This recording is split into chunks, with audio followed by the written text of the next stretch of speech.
Welcome back to our channel.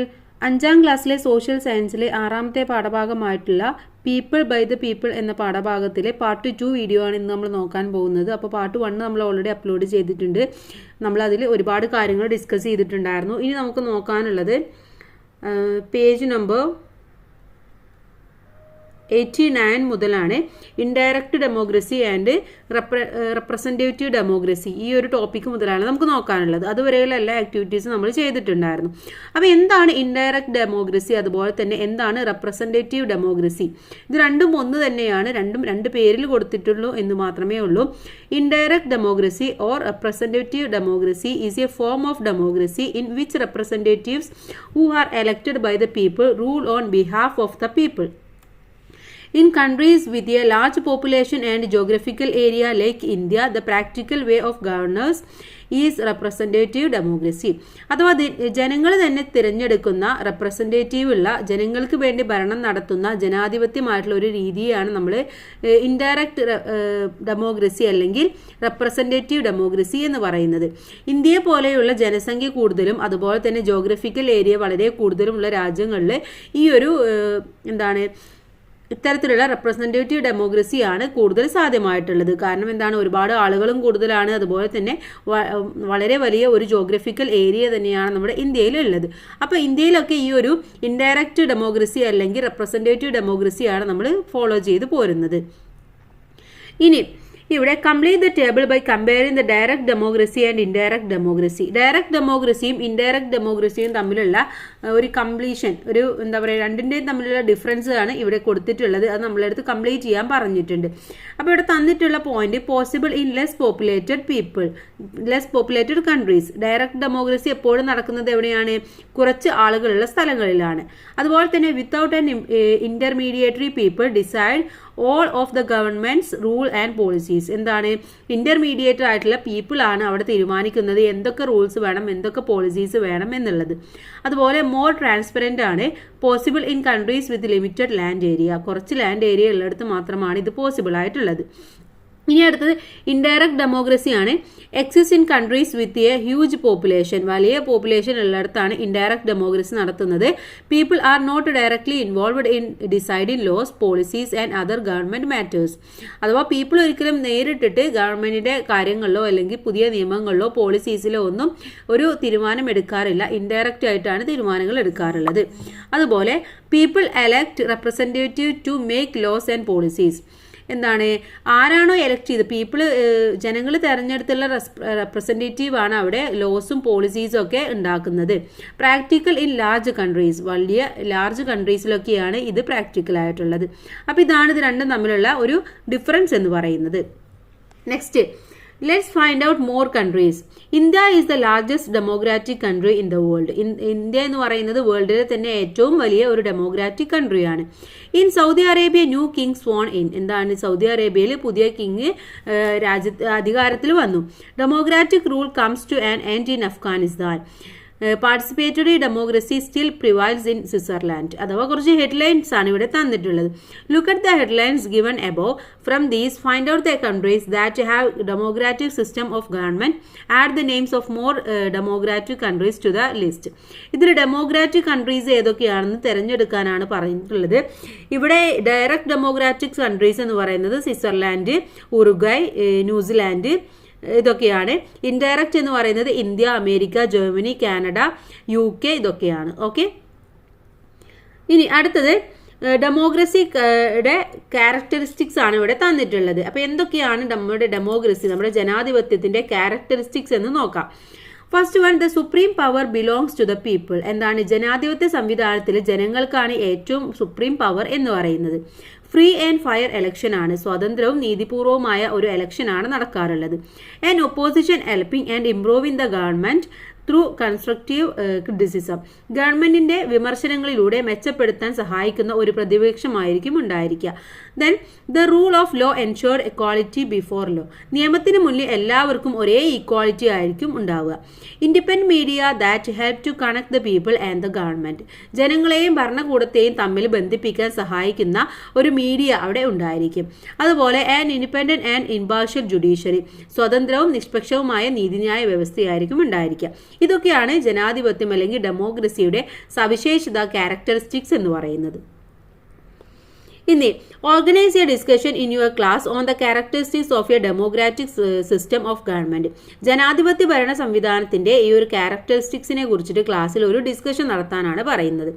അടുത്തത് through election. എലക്ഷനിലൂടെയാണ് നമ്മൾ ഇനി കടന്നു പോകാൻ പോകുന്നത്. നമ്മൾ ഡെമോക്രസി പഠിച്ചു, ഏതൊക്കെ ഡെമോക്രസി ഉണ്ടെന്ന് പഠിച്ചു. ഇനി നമുക്ക് നോക്കാനുള്ളത് എങ്ങനെയാണ് ഡെമോക്രസിയിലേക്ക് നമ്മൾ എത്തുന്നത്. അതിനുള്ള വേ എന്ന് പറയുന്നത് എലക്ഷനാണ്. അപ്പോൾ ഇനി എലക്ഷൻ എങ്ങനെയൊക്കെയാണെന്ന് നമുക്ക് നോക്കാം. Okay, look at the images given which are related to election. ഇവിടെ കുറച്ച് പിക്ചേഴ്സ് തന്നിട്ടുണ്ട്. ഇത് എലക്ഷനുമായിട്ട് റിലേറ്റ് ചെയ്തിട്ടുള്ള പിക്ചേഴ്സ് ആണ്. Have you got a chance to cast your vote in an election? നിങ്ങൾക്ക് എപ്പോഴെങ്കിലും എലക്ഷനിൽ വോട്ട് ചെയ്യാനുള്ള ചാൻസ് കിട്ടിയിട്ടുണ്ടോ? How are votes cast in school? നിങ്ങളുടെ സ്കൂളിൽ എങ്ങനെയാണ് വോട്ട് സിസ്റ്റം ഉള്ളത്? Your parents cast their vote in general elections don't they? നിങ്ങളുടെ പാരൻസ് ഒക്കെ ഇതുപോലെയുള്ള എന്താണ് സ്കൂൾ എലക്ഷൻ അല്ലാതെ ജനറൽ എലക്ഷന് വോട്ട് ചെയ്തിട്ടില്ലേ എന്നാണ് ചോദിക്കുന്നത്. അപ്പം നിങ്ങൾക്ക് ഇതുപോലത്തെ ചാൻസ് കിട്ടിയിട്ടുള്ളത് സ്കൂൾ എലക്ഷന് ചെയ്തിട്ടുണ്ടാവും അല്ലേ? ഇതേപോലെ തന്നെയാണ് ഏകദേശം ഇന്ന് നമ്മുടെ സ്കൂൾ എലക്ഷൻസ് നടക്കാറുള്ളത്. അതുപോലെ നിങ്ങളുടെ പാരൻസ് ഒക്കെ ഇതേപോലെ എലക്ഷനൊക്കെ പങ്കെടുത്തിട്ടുണ്ടായിരിക്കും. Then, why didn't you get a chance to vote in the general election? എന്തുകൊണ്ടാണ് ജനറൽ എലക്ഷന് നിങ്ങൾക്ക് വോട്ട് ചെയ്യാൻ ചാൻസ് കിട്ടാത്തത്? എന്തുകൊണ്ടാണ്? The minimum age of the voter in India is 18 years. 18 വയസ്സായ മാത്രമേ നമ്മുടെ ഇന്ത്യയിൽ വോട്ട് ചെയ്യാൻ വേണ്ടി സാധിക്കുകയുള്ളൂ. അപ്പോൾ നിങ്ങൾക്ക് 18 വയസ്സാവാത്തത് കൊണ്ടാണ് നിങ്ങൾക്ക് വോട്ട് ചെയ്യാൻ പറ്റാത്തത്. സോ യൂണിവേഴ്സൽ അഡൽട്ട് ഫ്രാഞ്ചൈസി എന്ന് പറയുന്നതാണ് നമ്മുടെ ഈ ഒരു 18 വയസ്സ് കഴിഞ്ഞാൽ വോട്ട് ചെയ്യാനുള്ള അവകാശത്തെക്കുറിച്ച് പറയുന്നത്. Universal adult franchise is a right to vote in elections for everyone who has reached a certain age without any discrimination. അഥവാ ഒരു ഡിസ്ക്രിമിനേഷൻ ഇല്ലാതെ പ്രായപൂർത്തിയായ എല്ലാവർക്കും വോട്ട് ചെയ്യാനുള്ള അവകാശം ലഭിക്കുക എന്നുള്ളതാണിത്. Until 1989, the minimum age of the voter in India was 29 years.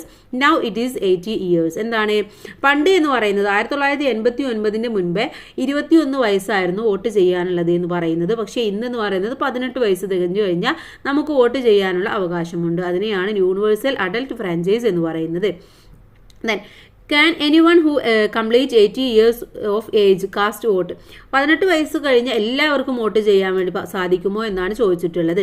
എല്ലാവർക്കും സാധിക്കില്ല. ചില സെർട്ടൈൻ എന്താ പറയുക സിറ്റുവേഷൻസിന് നമ്മൾ വോട്ട് ചെയ്യാനുള്ള അവകാശത്തെ മാറ്റി നിർത്താറുണ്ട്. അപ്പോൾ അതൊക്കെ നമുക്ക് പഠിക്കാം. Then next one, election various stages ആണ്. നമ്മൾ ഒരു സ്കൂൾ അല്ലെങ്കിൽ ഒരു സ്ഥലത്ത് എലക്ഷൻ നടക്കുമ്പോൾ അതിന് എന്തൊക്കെ സ്റ്റേജസ് ആണ് കടന്നു പോവേണ്ടത്? School parliament model election notification. അവിടെ സ്കൂൾ പാർലമെന്റിന്റെ ഒരു എലക്ഷന്റെ വിവിധ സ്റ്റെപ്പുകളാണ് കൊടുത്തിട്ടുള്ളത്. First one, last date for submission of nomination. Nomination നൽകാനുള്ള അവസാനത്തെ തീയതി. Date of verification and scrutiny of nomination. എന്താണ്? നമ്മൾ നോമിനേഷൻ കൊടുത്തു കഴിഞ്ഞാൽ അവരെന്താ ചെയ്യുക? അതിനെയൊക്കെ സൂക്ഷ്മമായിട്ടുള്ള പരിശോധന നടത്തും. Date of withdrawal of nomination. അത് കഴിഞ്ഞിട്ട് ഈ നോമിനേഷൻ നിങ്ങൾക്ക് വേണ്ട എന്ന് തോന്നുകയാണെങ്കിൽ അത് വിഡ്രോ ചെയ്യാനുള്ള ഡേറ്റ് ഉണ്ടായിരിക്കും. അതുപോലെ date of publication of final list of candidates. ഇനി ആരൊക്കെയാണോ സ്ഥാനാർത്ഥികൾ, കാൻഡിഡേറ്റ്സ് ആരൊക്കെയാണോ അവരുടെ ഫൈനൽ ആയിട്ടുള്ള ലിസ്റ്റ് പബ്ലിഷ് ചെയ്യണം. Date of polling. അത് കഴിഞ്ഞാൽ പോളിംഗ് ചെയ്യണം, വോട്ട് ചെയ്യണം. Counting of vote and declaration of result. അത് കഴിഞ്ഞാൽ ഈ വോട്ട് ചെയ്തതൊക്കെ നമ്മൾ എണ്ണണം. അതിനുശേഷം നമ്മുടെ റിസൾട്ട് ഡിക്ലെയർ ചെയ്യുകയും വേണം. The first meeting of the school parliament. അതിനുശേഷമാണ് സ്കൂൾ പാർലമെന്റിലെ ആദ്യത്തെ മീറ്റിംഗ് നടക്കുക. അപ്പോൾ ഇതാണ് ഇതിൻ്റെ വിവിധ സ്റ്റേജ് എന്ന് പറയുന്നത്. ഇത് സ്കൂളിൽ നടത്തുന്നതാണ്. ഇതേപോലെ തന്നെയാണ് നമ്മൾ നോർമൽ ആയിട്ടുള്ള എലക്ഷനും. What bits of information are given on the notice board related to the school parliament election? List them. ഏതൊക്കെയാണ് നിങ്ങളുടെ സ്കൂൾ പാർലമെന്റുമായി ബന്ധപ്പെട്ട വിവരങ്ങളാണ് നോട്ടീസ് ബോർഡിൽ കൊടുത്തിട്ടുള്ളത്? അതൊന്ന് പട്ടികപ്പെടുത്താനാണ് തന്നിട്ടുള്ളത്. അപ്പോൾ നമ്മൾ നേരത്തെ പറഞ്ഞത് തന്നെയാണ്, എലക്ഷൻ നോട്ടിഫിക്കേഷൻ കൊടുക്കണം. അത് കഴിഞ്ഞാൽ എന്താണ്? വെരിഫിക്കേഷൻ നടത്തണം, വിഡ്രോവൽ നടത്തണം. അത് നിങ്ങൾ ക്ലിയർ ആയിട്ട് ഇവിടെ 1 by 1 ആയിട്ട് എഴുതി കൊടുത്താൽ മതി. ഇനി അടുത്തത് election in our country also go through various stages like this. ഇതേപോലെ തന്നെയാണ് നമ്മുടെ നാട്ടിലെ ഇലക്ഷൻ നടക്കുമ്പോഴും ഇതേപോലെ വിവിധമായിട്ടുള്ള സ്റ്റേജസിലൂടെയാണ് കടന്നു പോകാറുള്ളത്. അതാണ് താഴെ കൊടുത്തിട്ടുള്ളത് various stages of election. Okay, ഏതൊക്കെയാണ്? First one, appoint of election officer. Election ഓഫീസേഴ്സിനെ അപ്പോയിന്റ് ചെയ്യണം എന്നുള്ളതാണ് ആദ്യമായിട്ട് ചെയ്യേണ്ടത്. ഓക്കെ, അതിനുശേഷം എലക്ഷൻ നോട്ടിഫിക്കേഷൻ കൊടുക്കണം. സബ്മിഷൻ ഓഫ് നോമിനേഷൻ സബ്മിറ്റ് ചെയ്യണം. ദെൻ സ്ക്രറ്റിനി ഓഫ് നോമിനേഷൻ, പത്രിക എന്ത് ചെയ്യണം? നമ്മൾ കൊടുത്തിട്ടുള്ള നോമിനേഷൻ അവർ നല്ല സൂക്ഷ്മ പരിശോധനയൊക്കെ നടത്തണം. വിഡ്രോവൽ ഓഫ് നോമിനേഷൻ, അത് കഴിഞ്ഞാൽ നോമിനേഷൻ വേണ്ട എന്നുണ്ടെങ്കിൽ നിങ്ങൾക്ക് പിൻവലിക്കാം. എലക്ഷൻ ക്യാമ്പയിൻ നടത്തണം, പോളിംഗ് നടത്തണം. Counting of votes and declaration of result. അതിനുശേഷം നമ്മുടെ മത്സരം കഴിഞ്ഞു കഴിഞ്ഞാൽ, ഈ ഒരു വോട്ടെടുപ്പ് കഴിഞ്ഞു കഴിഞ്ഞാൽ അതിൻ്റെ ഫലം ഡിക്ലെയർ ചെയ്യണം, റിസൾട്ട് ഡിക്ലെയർ ചെയ്യണം. അപ്പോൾ ഇതാണ് നമ്മുടെ നാട്ടിലെ നോർമൽ ആയിട്ടുള്ള എലക്ഷൻ്റെ സ്റ്റേജസ് എന്ന് പറയുന്നത്. Then organize a model election in the class including various stages of election. ഇതേപോലെ തന്നെ നിങ്ങളുടെ ക്ലാസ്സിലും, നിങ്ങളുടെ സ്കൂൾ നടക്കാറുണ്ട്, ക്ലാസ്സിലും ഇതേപോലെ ഒരു മോഡൽ എലക്ഷൻ വേണമെങ്കിൽ നിങ്ങൾക്ക് സംഘടിപ്പിക്കാം. Then why do we conduct election? നമ്മൾ എന്തിനാണ് എലക്ഷൻ നടത്തുന്നത് എന്നാണ് ചോദിച്ചിട്ടുള്ളത്. എന്ത് കാര്യത്തിനാണ് നമ്മൾ എലക്ഷൻ നടത്തുന്നത്? Election is the process through which rulers are elected in a democratic system. എന്താണ്? ഡെമോക്രാറ്റിക് സിസ്റ്റത്തിൽ ഭരണാധികാരികളെ തിരഞ്ഞെടുക്കുന്ന ഒരു പ്രക്രിയ അല്ലെങ്കിൽ ഒരു പ്രോസസ്സിനെയാണ് നമ്മൾ എലക്ഷൻ എന്ന് പറയുന്നത്. Apart from this election perform some other functions. ഇതിന് പുറമെ മറ്റ് ചില ഫങ്ഷൻസും കൂടെ നമ്മുടെ എലക്ഷൻ ഉണ്ട്. എന്തൊക്കെയാണ് ഫങ്ഷൻസ് ഓഫ് എലക്ഷൻ എന്നിവിടെ കൊടുത്തിട്ടുണ്ട്. ഗവൺമെന്റ്സ് ആർ ഫോംഡ്, ഗവൺമെന്റുകളെ രൂപീകരണം. ഓൾ ആർ റെപ്രസെന്റഡ്, എല്ലാവർക്കും പ്രാതിനിധ്യം നൽകുന്നു. റൂളേഴ്സ് ആർ മോൾഡഡ്, അതുപോലെ തന്നെ രക്ഷകർത്താക്കളെ ഇത്തരത്തിലുള്ള റൂളേഴ്സിനെ, നമ്മൾ ഭരിക്കാനുള്ള ആളുകളെ നമ്മൾ വളർത്തിയെടുക്കുകയാണ് ചെയ്യുന്നത്, മോൾഡ് ചെയ്തെടുക്കുകയാണ് ചെയ്യുന്നത്. സ്ട്രെങ്തൻസ് ഡെമോക്രസി, ജനാധിപത്യത്തെ ശക്തിപ്പെടുത്തുന്നു. എഡ്യൂക്കേറ്റ്സ് വോട്ടർമാരെ ബോധവൽക്കരിക്കുന്നു. ഇത്രയും കാര്യങ്ങളാണ് നമ്മുടെ എലക്ഷൻ്റെ ഫങ്ഷൻസ് എന്ന് പറയുന്നത്. ഇനി ഇവിടെ ഒരു ഗെയിം പോലെ നിങ്ങളുടെ ക്ലാസ്സിൽ ചെയ്യാനുള്ള ഒരു കാര്യമാണ് പറയുന്നത്. Prepare strips containing information on different functions of election and keep them in A box. Divide the class in to groups and choose A representative from each group. Each representative should select a strip from the box and lead to a group discussion on the prescribed function of election. Then develop a discussion paper and present in the class. അഥവാ തിരഞ്ഞെടുപ്പിൻ്റെ വിവിധ ധർമ്മങ്ങൾ, ഈ ഒരു functions ഒക്കെ എഴുതിയിട്ട് കുറച്ച് strip നിങ്ങൾ തയ്യാറാക്കുക. എന്നിട്ട് അതൊരു ബോക്സിലിടുക. ക്ലാസ്സിലെ കുട്ടികൾ വിവിധ ഗ്രൂപ്പുകളായി തിരിഞ്ഞിട്ട് ഓരോ ഗ്രൂപ്പിൽ നിന്നും ഓരോ റെപ്രസെൻറ്റേറ്റീവ് വന്നിട്ട് അതിൽ നിന്നും ഒരെണ്ണം തിരഞ്ഞെടുക്കുക. ഓരോ ഗ്രൂപ്പിലെയും റെപ്രസെൻറ്റേറ്റീവിന് കിട്ടിയ സ്ട്രിപ്പ് ഏതാണോ നോക്കുക, അതിൻ്റെ ഫങ്ഷൻസ് എന്താണെന്ന് ഗ്രൂപ്പിൽ ഡിസ്കസ് ചെയ്യാനാണ് പറയുന്നത്. അപ്പോൾ ക്ലാസ്സിൽ ചെയ്യേണ്ട ഒരു കാര്യമാണിത്. അടുത്തത് എലക്ഷൻ കമ്മീഷൻ ഓഫ് ഇന്ത്യയെ കുറിച്ചിട്ടാണ് പറയുന്നത്. ഓക്കെ, ആരാണ് എലക്ഷൻ നടത്തുന്നത്, എന്തൊക്കെയാണ് അവർ ചെയ്യുന്നത് എന്ന് നോക്കാം. The duty of the election commission of India is to conduct free and fair election to the officers of the president, vice president and the members of the parliament and state legislators. അഥവാ president, ഉപരാഷ്ട്രപതി എന്നീ പദവികളിലേക്കും parliament, അതുപോലെ തന്നെ സംസ്ഥാന നിയമസഭകൾ എന്നിവിടങ്ങളിലേക്കും സ്വതന്ത്രവും നീതിപൂർവവുമായ തെരഞ്ഞെടുപ്പ് നടത്തുകയാണ് ഈ ഒരു എലക്ഷൻ കമ്മീഷന്റെ ചുമതല അല്ലെങ്കിൽ ഡ്യൂട്ടി എന്ന് പറയുന്നത്. It is the president of India who appoint the 3 members of election commission of India including the chief election commissioner. അഥവാ ഇത് ആരാണ് ചെയ്യുന്നത്?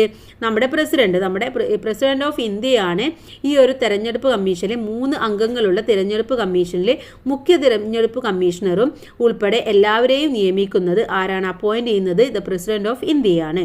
അടുത്തത് democracy as a way of life.